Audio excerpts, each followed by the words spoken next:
दोस्तों, मैं बबीता भास्कर। आज हम संस्कृत सब्जेक्ट में जो है दूसरा चैप्टर पढ़ने वाले हैं। तो चलिए शुरू करते हैं आज की वीडियो। तो आज की वीडियो में हम जो दूसरा चैप्टर पढ़ने वाले हैं, पाठ पढ़ने वाले हैं, वो है हमारा शब्द विचार सुबंध प्रकरण। शब्द विचार के अंदर हम सुबंध प्रकरण पढ़ने वाले हैं। तो इसमें देखते हैं सबसे पहले पद क्या है, इसकी परिभाषा देखते हैं। तो पद परिभाषा देखते हैं इसकी। तो सार्थक शब्द, वाक्य में प्रयुक्त शब्द जो खास अर्थ यानी कि सही अर्थ का बोध कराते हैं, उसी को ही पद कहा जाता है। पद कहा जाता है। देखते हैं सुपतिड़ंत पदम, इसका अर्थ क्या होता है दोस्तों?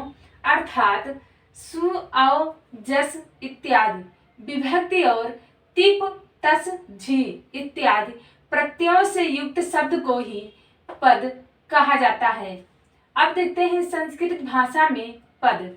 तो संस्कृत भाषा में जो है दोस्तों, पद दो भागों में विभाजित किए गए हैं। पहला है हमारा सुबंत और दूसरा है हमारा तिगंत।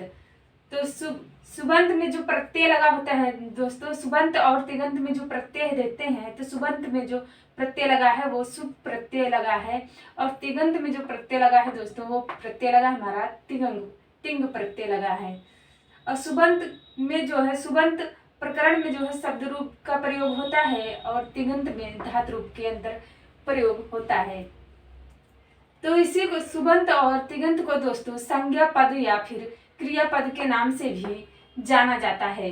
अब देखते हैं वाक्य में पद ही प्रयुक्त होते हैं। वाक्य में पद ही प्रयुक्त होते हैं दोस्तों। जैसे अपदम न प्रयुंजित, अपदम न प्रयुंजित, इसका अर्थ है दोस्तों, इसमें देखते हैं वाक्य को दोस्तों पदस्या कहते हैं, वाक्य को पदस्या भी कहते हैं। तो पदम न प्रयुंजित का अर्थ देखते हैं दोस्तों। अब जिस प्रकार परस्पर विरोधी स्वभाव के दो व्यक्ति एक सस्याशायी नहीं होते, उसी प्रकार दो विपरीत स्वभाव के शब्द एक वाक्य में प्रयुक्त नहीं हो सकते। जैसे सर्प नेवला और चोर साधु। और आगे है त्रिकोण और वृत्ति। अब आगे देखते हैं दोस्तों तिगंत और सुबंत। तिगंत और सुबंत को देखते हैं, जो है कैसे पहचानेंगे हम कि ये सुबंत है और ये तिगंत है। तो देखते हैं यहाँ पर पहले सुबंत को देखते हैं हम। तो सुबंत क्या है? जैसे इसके अंतर्गत हम एक वाक्य, एक लाइन लिखते हैं, रामः गच्छति। तो यहाँ पे पूरा जो यहाँ से यहाँ तक पूरा हुआ हमारा दोस्तों, ये हुआ हमारा एक शब्द, इसको हम शब्द कहेंगे।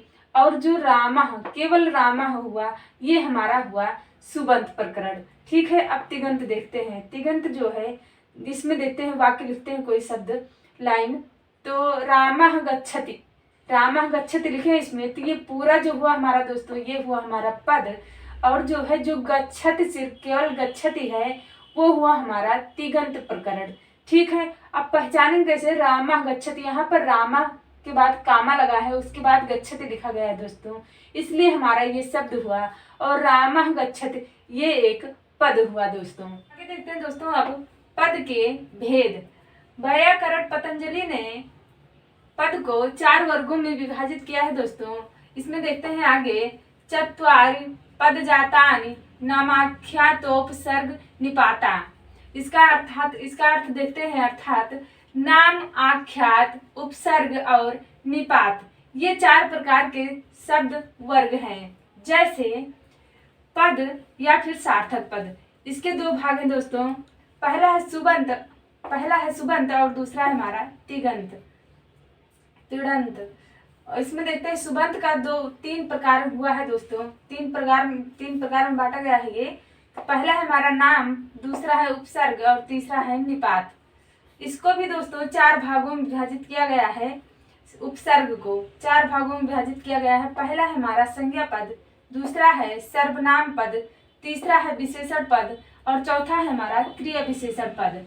यहाँ पर दूसरा पार्ट जो है तिगंत जो है दोस्तों, ये है आख्यात पद या फिर क्रियापद।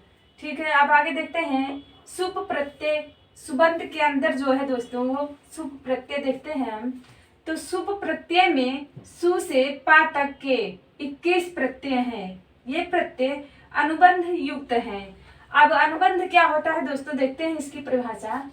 उन वर्णों को कहते हैं अनुबंध, उन वर्णों को कहते हैं जो प्रकृत अथवा प्रत्यय में उच्चारण आदि के लिए लगे रहते हैं पर बाद में लुप्त हो जाते हैं। जैसे इनको इत भी कहते हैं दोस्तों। इत का अर्थ होता है दोस्तों अलग हो जाना या अलग हो जाना या फिर जाने वाला। अब देखते हैं दोस्तों शुभ के 21 प्रत्यय देखते हैं। तो ये है हमारा विभक्ति, ये है एक वचन, ये है द्विवचन और ये है बहुवचन। तो विभक्ति हमारी है प्रथमा, इसमें एक वचन में होगा जो सु होगा, द्विवचन में अ होगा और बहुवचन में जस होगा। द्वितीय में एक वचन में अम होगा, दूसरे द्विवचन में औट होगा और तीसरे में सस होगा। तृतीय विभक्ति में जो है टा होगा, एक वचन में टा होगा, द्विवचन में ध्यान होगा और बहुवचन में भिस होगा। चतुर्थी विभक्ति में जो है दोस्तों एक वचन में डेंग होगा और द्विवचन में भ्यास होगा, बहुवचन में भ्यस होगा। पंचमी विभक्ति में दोस्तों डंस होगा, एक वचन में डंस होगा और द्विवचन में भ्याम होगा और बहुवचन में भ्यस होगा। वहीं षष्ठी विभक्ति में दोस्तों एक वचन में डंस होगा और द्विवचन में ओस होगा और बहुवचन में आम होगा। सप्तमी विभक्ति में दोस्तों एक वचन में डिंग होगा और द्विवचन में ओस होगा और बहुवचन में सुप होगा। तो 7 का अगर 3 से गुणा करेंगे दोस्तों तो 7 त्रिक 21 हमारा प्रत्यय हुआ ये। अब देखते हैं अनुबंध प्रत्यय जो है दोस्तों वो 10 होते हैं हमारे। तो इन 10 प्रत्यय को देखते हैं अनुबंध के अंतर्गत। तो ये हुआ पहला हमारा प्रत्यय, ये हुआ अनुबंध और ये हुआ शेषांश। तो प्रत्यय है हमारा सु दोस्तों किन दो वर्णों से मिलकर बना है, तो सु जो है सा प्लस उ से मिलकर बना है सु। अब इस प्रत्यय हो गया ये, तो हमारा अनुबंध जो हुआ हमारा वो हुआ इसमें उ हुआ और शेष अंश जो हुआ वो हमारा सा और विसर्ग हुआ। अब आगे देखते हैं दूसरा वाला। तो जस प्रत्यय है जस, ये दो वर्णों से मिलकर बना है जा प्लस जस। तो अनुबंध इसमें क्या हुआ दोस्तों जा हुआ और शेष अंग हुआ अस और विसर्ग। आगे देखते हैं, आगे हमारा आउट प्रत्यय, तीसरा है आउट प्रत्यय। ये दोस्तों दो वर्णों से मिलकर बना है औ प्लस टा से, औ प्लस टा से बना है। ये हुआ प्रत्यय हमारा अनुबंध हुआ इसमें टा और शेष अंश जो हुआ औ की मात्रा दोस्तों ऐसे होती है और आहा, ये हुआ हमारा शेष अंश। अब चौथा है हमारा सस। सस जो है दोस्तों सा प्लस अस से मिलकर बना है। इसमें जो अनुबंध हुआ हमारा वो हुआ सा और शेष अंश हुआ आस या फिर आन और विसर्ग। अगला है टा, प्रत्यय है हमारा टा प्लस आ से मिलकर बना है ये। इसमें जो अनुबंध है दोस्तों वो हुआ हमारा टा और शेष अंश जो हुआ वो हुआ आ और एन। अगला है हमारा डे प्रत्यय, ये डा प्लस ए से मिलकर बना है और अनुबंध इसमें जो हुआ दोस्तों डा हुआ और शेष अंश जो हुआ ये हुआ ए आय और आई हुआ। तो अगला नंबर है दोस्तों डंस। डंस जो वर्णों से मिलकर बना है देखते हैं दोस्तों डा प्लस अस प्लस ई से मिलकर बना है डंस। और जो है अनुबंध इसका जो है दोस्तों डा प्लस ई हो गया हमारा और शेष अंश जो हुआ दोस्तों ये हुआ हमारा अस आत और विसर्ग चिन्ह। अगला है हमारा डस, डा प्लस अस मिलकर बना है और जो इसका अनुबंध हुआ वो हुआ हमारा अंगा और जो है इसका शेष अंश जो हुआ वो हुआ अस और से और आहा हुआ। अगला नंबर है दीन, ये डा प्लस ई से मिलकर बना है दोस्तों। इसका अनुबंध हुआ डा और इसका शेष अंश हुआ ई प्लस ई ए ई। और अगला नंबर है सुप। सुप जो है सुप और पा, इसका अनुबंध जो हुआ दोस्तों पा और शेष अंश जो हुआ दोस्तों वो हुआ इसका सु। तो सुप का जो शेष अंश हुआ वो हुआ सु। अब देखते हैं दोस्तों आगे, प्रकृति से जुड़कर पद बनाने के क्रम में, प्रकृति से जुड़कर पद बनाने के क्रम में सुप आदि प्रत्ययों के अनुबंध अंश लुप्त होने के बाद के शेषांशों में भी व्याकरण संधि आदि के नियमानुसार रूप परिवर्तन विकार होते हैं दोस्तों, परिवर्तन विकार होते हैं, जिसके कारण नवनिर्मित पदों में उनका स्वरूप बदला हुआ दिखता है। जैसे बालक प्लस सुप बराबर बालक प्लस सा हुआ, तो यहाँ पर हमारा जो हुआ दोस्तों बदल कर जो रूप आया ये हुआ हमारा बाल का है। यहाँ पर है राम प्लस जस तो बराबर राम प्लस अस हुआ, यहाँ पर जो बदला रूप हुआ हमारा वो हुआ हमारा राम। आगे है राम प्लस टा बराबर राम प्लस आ हुआ यहाँ पर दोस्तों, और जो बदल कर रूप हुआ हमारा वो हुआ रामेड़। अब देखते हैं राम का माँ में अस का आहा जुड़कर जब हमारा परिवर्तन होता है दोस्तों तो वो हमारा आहा हो जाता है। राम के माँ के स्थान पर दोस्तों हमारा आहा हुआ, और यहाँ पर जब जुड़ गया जो है तो हमारा आहा हो गया। अस जब जुड़ा तो वहाँ आहा हो गया। ये किस कारण हुआ दोस्तों? तो ये हुआ अकह स्वर दीर्घ के कारण हुआ। अगला है राम। टा का एन होना और एन का दोस्तों एड हो जाना या हो गया एन का, तो ये किस कारण हुआ दोस्तों? अट कुब्बा डनु और मभ्य वाय अपि के कारण हुआ दोस्तों। इस सूत्र के कारण एन का एड में परिवर्तन हुआ और अकह स्वर दीर्घा के कारण माँ का आहा हुआ और आह का आहा हो गया। ये अकह स्वर दीर्घा सूत्र के कारण परिवर्तन हुआ। अब देखते हैं आगे कारण। कारक है दोस्तों, कारक में देखते हैं करोतित कारकम, अर्थात किसी वाक्य के अंतर्गत उसकी क्रिया के संपादक तत्व या जनक को कारक कहते हैं। जैसे साक्षात क्रियान्वयी कारकम। इसका अर्थ है दोस्तों संस्कृत व्याकरण में क्रिया से जिसका प्रत्यक्ष संबंध होता है उसे ही कारक माना गया है। कारक कितने प्रकार के होते हैं दोस्तों? तो कारक हमारे 8 प्रकार के होते हैं।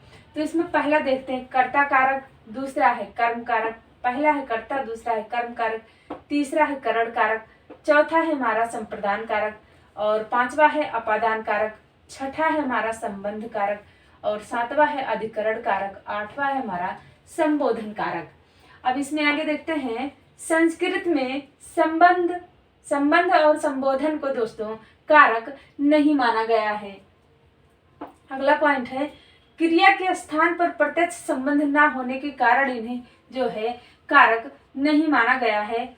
और यहाँ पर अगला पॉइंट है विभक्ति के अंतर्गत परिगणित है। ये क्रिया के साथ प्रत्यक्ष संबंध नहीं होता है इनका, इसलिए दोस्तों इनको जो है कारक नहीं माना गया है, जबकि विभक्ति के अंतर्गत ये परिगणित होते हैं। देखते हैं दोस्तों विभक्तियां आप देखते हैं, तो इसमें पॉइंट देखते हैं प्रातिपदिक के उत्तर प्रथमा से लेकर सप्तमी तक 7 विभक्तियां होती हैं दोस्तों। तो इसमें पहला देखते हैं प्रथमा है कर्ता, द्वितीय है कर्म, हमारा तृतीया है करण, चतुर्थी है संप्रदान, पांचवा है जो है पंचमी अपादान, छठा है षष्ठी संबंध, और सातवां है हमारा सप्तमी अधिकरण।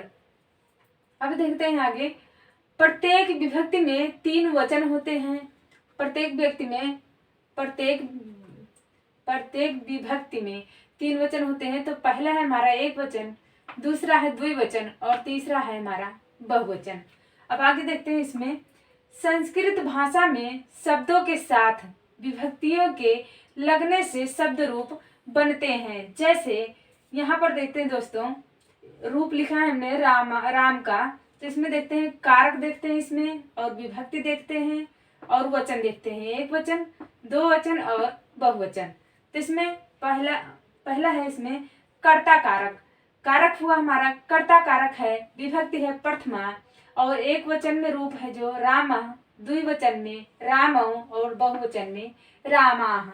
अब देखते हैं दूसरा है हमारा कर्म कारक। कर्म कारक है विभक्ति है जो है द्वितीया, और एक वचन में जो रूप चलेगा दोस्तों ये होगा हमारा रामम, द्विवचन में रामौ और बहुवचन में रामान। अब है करण कारक। करण कारक हुआ हमारा विभक्ति है तृतीया, वचन है एक वचन में जो रूप है रामम, द्विवचन में रामेण और बहुवचन में रामाभ्याम और रमई।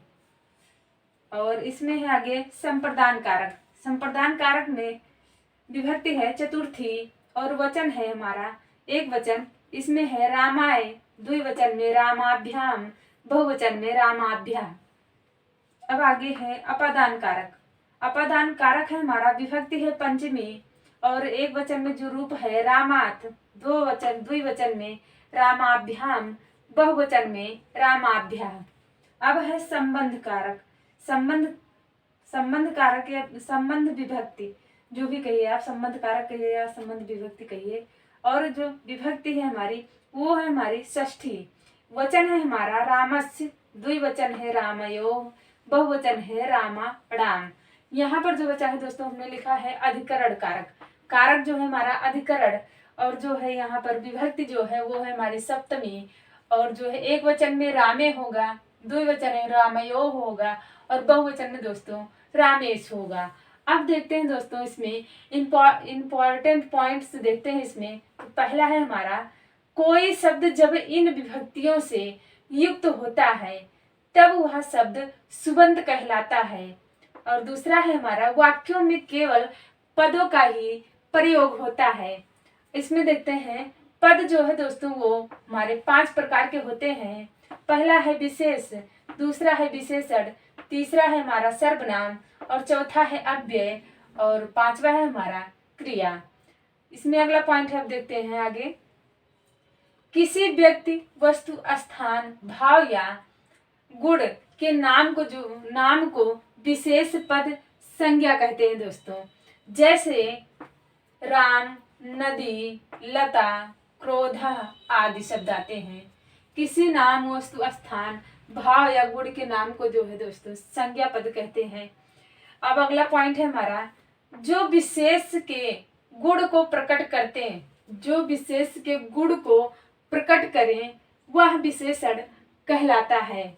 जैसे सुंदर नारी, नारी कैसी है दोस्तों, सुंदर दिखाई जा रही है इसमें, तो सुंदर नारी, स्वच्छम जलम यानी कि शुद्ध जल आदि जो है आते हैं इसमें उदाहरण। अगला पॉइंट है जो संज्ञा पदों की पुनरावृत्ति रोकता है, जो संज्ञा पदों की पुनरावृत्ति रोकता है वह हमारा सर्वनाम पद कहलाता है। जैसे अन्य, तद, यद, इदम आदि शब्द आते हैं। अगला पॉइंट देखते हैं। अव्यय उन शब्दों को कहा जाता है जो लिंग, वचन एवं विभक्तियों से सदा अप्रभावित रहता है। जैसे यदा, कदा, एकदा आदि। अब देखते हैं गम, गद, स्था आदि शब्द को धातु कहते हैं। नोट में देखते हैं जैसे विशेष के लिंग, वचन, विभक्ति के अनुसार ही विशेषण पद का रूप होता है। संबोधन में प्रथमा विभक्ति ही होती है, इसलिए संबोधन का रूप प्रथमा के जैसा होता है। आगे देखते हैं अतः संबोधन का रूप पृथक दिया गया है। अव्यय भी सुबंत होते हैं क्योंकि उनमें शुभ प्रत्यय लगता है, भले ही वह लुप्त रहता है। उपसर्ग और निपात दोनों अव्यय ही हैं, इनका शुभ भी लुप्त रहता है। अव्यय होने पर भी उपसर्ग और निपात दोनों भिन्न पद हैं। कारण यह है निपात का प्रयोग स्वतंत्र रूप से होता है पर उपसर्ग का प्रयोग नहीं होता है। आगे देखते हैं दोस्तों संज्ञा। संज्ञा 2 प्रकार के होते हैं। पहला है हमारा अजंत, स्वरांत और दूसरा है हमारा बेजांत, बेजानांत और हलंत इसको कहते हैं दोस्तों। तो अब आगे देखते हैं इसमें अजांत, स्वरांत क्या होते हैं दोस्तों। जिन शब्दों के अंत में अच अर्थात स्वर होता है उसे स्वरांत शब्द अथवा अजंत शब्द कहते हैं। जैसे बालक राम। बालक के अंत में जो दोस्तों जो है स्वर हमारा जो निकला वो हमारा आ निकला, तो इसको हम अजंत स्वरांत कहते हैं। आगे देखते हैं अगला पॉइंट। ये स्वरांत संज्ञा शब्द 3 लिंगों में विभाजित हैं या विभक्त हैं। इसमें देखते हैं स्वरांत संज्ञा शब्द को 3 भागों में विभाजित किया गया है दोस्तों। पहला है हमारा अजंत पुल्लिंग, दूसरा है हमारा अजंत स्त्रीलिंग और तीसरा है हमारा अजंत नपुंसकलिंग। तो पहले देखते हैं अजंत पुल्लिंग जो है दोस्तों, देखते हैं तो बालक, राम, छात्र, हरि, भानु आदि स्वरांत पुल्लिंग के अंतर्गत आते हैं। अब दूसरा देखते हैं अजंत स्त्रीलिंग। अजंत स्त्रीलिंग के अंतर्गत रमा, लता, मति, नदी, गौरी, धेनु आदि शब्द स्वरांत स्त्रीलिंग या अजंत स्त्रीलिंग शब्दों के अंतर्गत आते हैं। अब देखते हैं तीसरा अजंत नपुंसकलिंग। इसमें फल, पुस्तक, वार, दधि, मधु आदि शब्द स्वरांत या अजंत नपुंसकलिंग शब्दों के अंतर्गत आते हैं। अगला नंबर है हमारा, दूसरा नंबर है दोस्तों, ये है व्यंजनांत। व्यंजनांत हलंत। इसको देखते हैं क्या होता है। जिन शब्दों के अंत में हलंत या व्यंजन वर्ण आता है उन शब्दों को व्यंजनांत अथवा हलंत शब्द कहते हैं, जैसे जगत, पयस, राजन आदि। अब देखते हैं दोस्तों व्यंजनांत हलंत जो है शब्द को 3 भागों में बांटा गया है। पहला है हमारा व्यंजनांत पुल्लिंग, दूसरा है हमारा व्यंजनांत स्त्रीलिंग और तीसरा है हमारा व्यंजनांत नपुंसकलिंग। तो इसमें पहला देखते हैं व्यंजनांत पुल्लिंग में राजन, विद्वान, युवन, चंद्रमस, राशिन आदि शब्द हलंत पुल्लिंग के अंतर्गत आते हैं। पुल्लिंग होते क्या है दोस्तों, जो शब्द हमारे पुरुष जाति का बोध कराते हैं उसे हम पुल्लिंग कहते हैं। अब देखते हैं स्त्रीलिंग।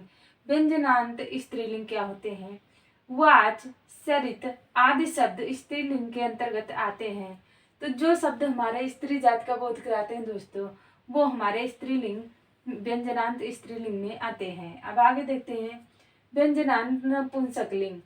जगत, पयस, नमस आदि हलंत नपुंसकलिंग के अंतर्गत आते हैं। अब देखते हैं आगे है सुबंत पद। सुबंत पद क्या होते हैं दोस्तों, जिन संज्ञा शब्दों के अंत में सुप आदि प्रत्ययों का विभक्तियों के अनुसार प्रयोग होता है उन्हें सुबंत पद कहा जाता है। सुबंत पद कहा जाता है। अब आगे देखते हैं लिंग। लिंग हमारा जो है दोस्तों 3 प्रकार के होते हैं।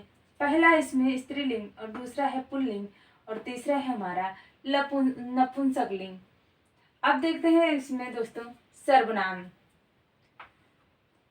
सर्वनाम क्या होता है दोस्तों, एक ही शब्द का बार बार प्रयोग करने से भाषा की सुंदरता नष्ट हो जाती है तथा बोलने और सुनने वाले दोनों को खटकता है। एक ही शब्द का बार बार प्रयोग करने से भाषा में पुनरावृत्ति दोष आ जाता है, इसलिए संज्ञा शब्द का दोबारा प्रयोग ना हो इससे बचने के लिए कथन के सौंदर्य की वृद्धि के लिए संज्ञा शब्द के स्थान पर सर्वनाम शब्द का प्रयोग किया जाता है। अब आगे देखते हैं दोस्तों सर्वनाम की परिभाषा। संज्ञा के स्थान पर प्रयोग होने वाले शब्द को हम सर्वनाम कहते हैं दोस्तों।